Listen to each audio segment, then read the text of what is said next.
Bahkan, Wakil Ketua MUI Anwar Abbas menyebut wajah negara berubah menjadi monster karena aparat bertindak represif. Seharusnya kan lembut. Itu ujar Anwar Abbas. Kelas Pak Anwar Abbas saja termakan hoax. Memang berita hoax itu sangat membahayakan sekali. Bahkan latar belakang pendidikannya sekelas profesor, insinyur dan sebagainya bisa termakan dengan hoax.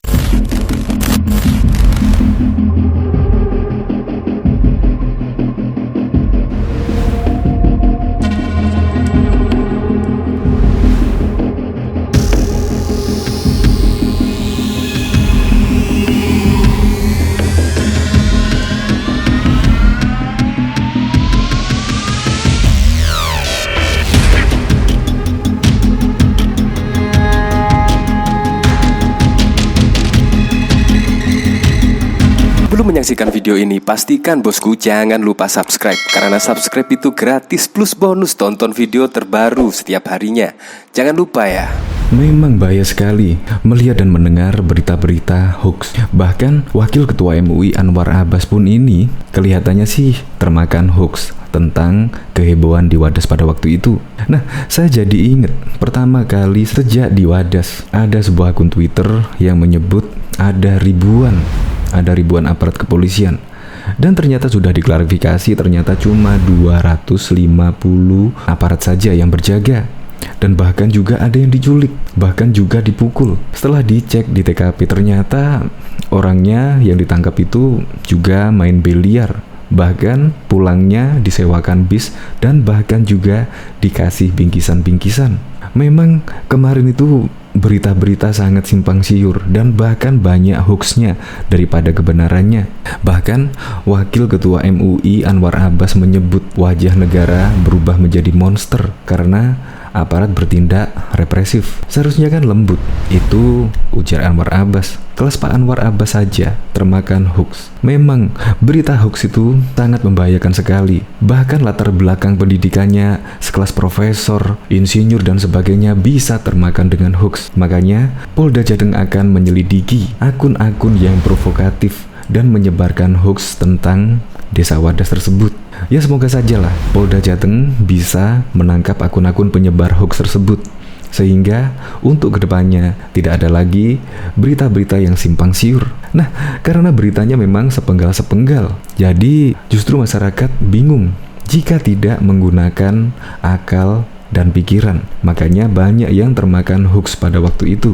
Untunglah saat ini Ganjar Pranowo sudah mengkonfirmasi dan banyak masyarakat malah mengapresiasi tindakan kepolisian karena sudah mengamankan pada waktu pengukuran tanah tersebut. Ya seharusnya ini memang lucu.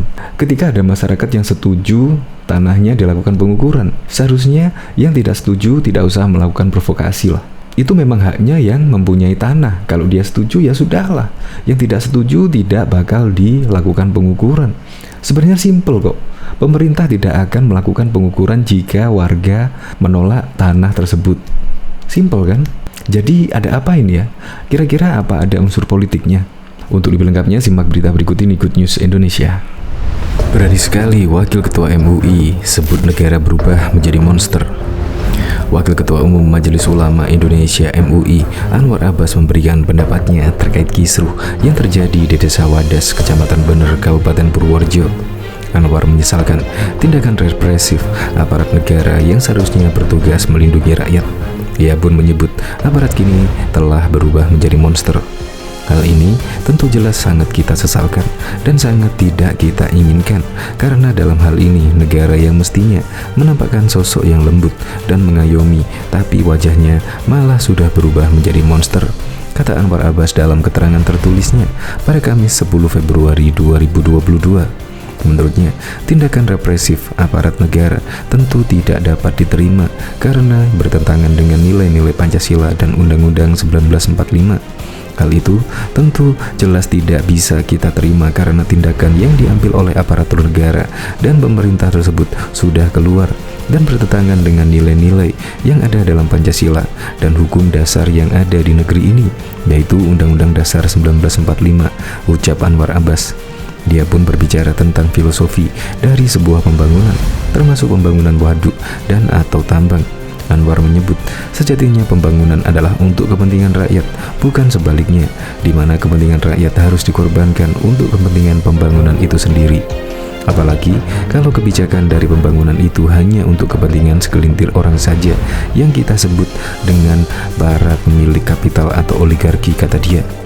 Sebelumnya diberitakan pikiranrakyat.com, Menteri Koordinator Bidang Politik Hukum dan Keamanan Menko Polhukam Mahfud MD mengatakan, kepolisian yang datang ke Desa Wadas hanya berjaga dan berupaya menjaga ketertiban karena kerusuhan justru terjadi antar kelompok masyarakat yang menolak dan mendukung penambangan batu andesit di Desa Wadas.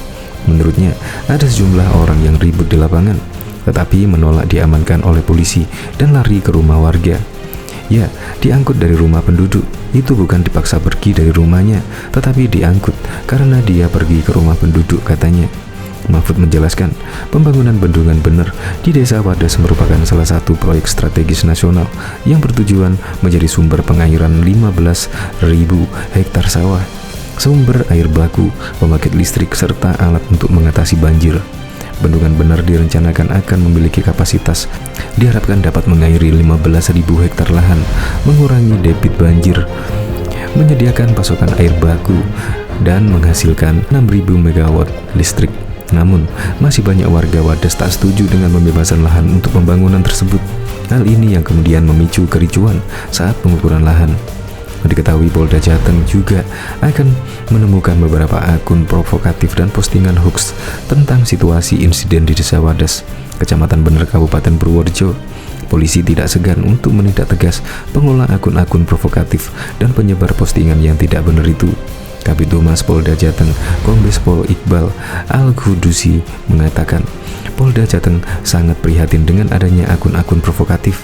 Setiap saat kita patroli cyber dan menemukan sejumlah akun provokatif terkait perkembangan situasi Desa Wadas dan hasutan untuk menolak pembangunan proyek bendungan bener. Polri tidak segan memproses penyebar kebencian dan pengelola akun-akun provokatif tersebut melalui jalur hukum. Katanya pada Kamis 10 Februari 2022, dia mengimbau agar para pelaku penyebar termasuk pengelola akun provokatif untuk menghentikan kegiatannya. Polri tidak segan untuk menindak pelaku penyebar kebencian dan pengelola akun provokatif, tegasnya. Sementara itu, sejumlah ulama menghimbau masyarakat untuk menolak informasi hoax. Tokoh yang dituakan di jajaran kiai dan ulama yang berasal dari Kabupaten Purworejo, Habib Hasan Bil Akil Babut, mengatakan sebagai tokoh agama dari Purworejo dirinya turut prihatin dan sedih dengan adanya pemberitaan di media sosial yang tidak sesuai dengan kenyataan tentang kegiatan pengukuran lahan di Desa Wadas. Menurutnya, program dari pemerintah dengan pendampingan dari aparat yang dilakukan di Desa Wadas tidak bertujuan untuk menyengsarakan rakyat ataupun merampas hak rakyat. Jadi insya Allah semua ada manfaat dan maslahatnya, tuturnya. Dirinya meminta agar masyarakat menyudahi miskomunikasi dan misinformasi yang berkembang di media sosial. Menurutnya, hal tersebut hanya akan merugikan masyarakat. Kami insya Allah lebih mengerti karena kami di Kabupaten Purworejo dan dekat dengan kami. Bukan kami dari wilayah tetangga, bukan hidup di luar Jawa, Pak. Kebetulan kami juga tahu persis daerah sana, Wadas dan sekitarnya, ungkapnya. Dia memberikan apresiasi dan pengucapan terima kasih kepada petugas yang telah menjalankan tugasnya demi kelancaran kegiatan pengukuran lahan di Desa Wadas. Kita hanya bisa mendoakan semoga semua diberi petunjuk dan hidayah dengan niat supaya bangsa dan negara Indonesia lebih maju, tidak tertinggal dari negara lain, dan rakyatnya lebih tertata, ujarnya. Senada dengan yang disampaikan Habib Hasan, Ketua Ihdhul Mubalihin Ponpes Lirboyo di Purworejo Muhammad Fakih Mukodam juga mengimbau kepada masyarakat agar bisa memfilter berita yang hoax dan yang asli. Saya mengajak pada masyarakat khususnya dari Purworejo untuk tidak termakan berita-berita hoax. Proyek pemerintah dalam pembangunan bendungan bener adalah untuk kesejahteraan rakyat, tuturnya. Diharapkan kepada masyarakat agar jangan mau diadu domba dengan berbagai berita yang terpelintir demi kepentingan tertentu. Berpandai-pandailah dalam menerima dan memfilter berita yang beredar karena kita hidup di era digitalisasi, ucapnya. Bahkan diketahui Gubernur Jawa Tengah Ganjar Pranowo adu argumen dengan Kepala Bidang Advokasi YLBHI soal kisruh lahan di Desa Wadas. Ganjar Pranowo berpendapat bahwa keadaan Desa Wadas yang disampaikan oleh media itu berlebihan. Menurutnya, fakta di lapangan justru tidak separah yang disampaikan media. Ganjar bersikeras bahwa dirinya dapat mengirimkan video yang menunjukkan bahwa warga desa Wadas yang ditangkap sedang tertawa bersama sambil main biliar. Saya tanya kepada polisi ketika mereka warga yang ditahan di dalam, apa kegiatannya? Ya, mereka main biliar, mereka seneng-seneng gitu. Kalau mau nanti saya kasih videonya, ujar Ganjar Pranowo dalam siaran telepon di acara Kompas TV pada Kamis 10 Februari 2022. Maksud saya, biar orang juga tidak mengira situasi seperti apa yang ada di TV itu. Semuanya serem, gak enak kan? Ujar Ganjar Pranowo melanjutkan. Ganjar Pranowo juga bercerita bahwa dirinya berkomunikasi langsung dengan warga yang sempat ditarik-tarik oleh polisi. Saya sempat ngobrol dengan orang yang ditarik-tarik itu. Saya sampaikan, "Mas, kalau kemudian ada yang sakit tolong disampaikan ya, biar saya yang mengobati." Jadi sebenarnya posisinya tidak seperti itu, tidak mencekam, ujar Ganjar melanjutkan. Kemudian Ganjar Pranowo meminta maaf atas situasi kisruh di desa Wadas. Karena kemarin terlihat situasinya ada yang ditarik-tarik, ada yang kena pukul. Ya, saya sebagai gubernur meminta maaf soal kejadian kemarin itu, ujar Ganjar melanjutkan. Selanjutnya, Kepala Bidang Advokasi YLBHI Zainal Arifin menentang pernyataan Ganjar Pranowo. Menurutnya, situasi mencekam itu dirasakan langsung oleh anggota YLBHI yang mendampingi warga di lokasi pada hari kejadian.